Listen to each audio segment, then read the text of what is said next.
তো ফাইনালি আমরা এবার ওখান থেকে বেরিয়ে গিয়ে উঠে পড়েছিলাম টোটোতে।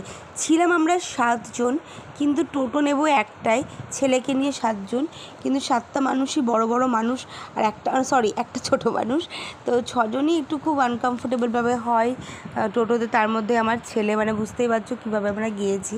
আর টোটো আরেকটা করার তো কোনো কথাই হয় না। আর এত ভিড়, মানে বুঝতে পারছো ভিড়ে তো মানে পুরো এমনি তো ঘামে পুরো মেকআপ টেকআপ সবই উঠে গেছে, চুলটাও শেষ।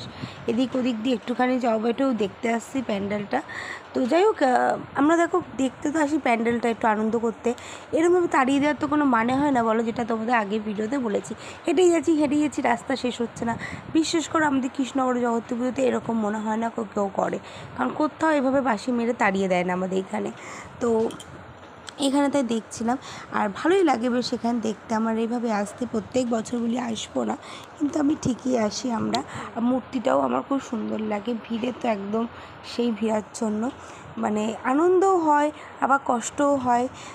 পরের দিন সে কষ্টটা বুঝতে পারি, পায়ে যন্ত্রণা, হাঁটতে হাঁটতে একদম শেষ হয়ে যায়। যাই হোক, কেননা ভালোও লাগে আবার খারাপও লাগে।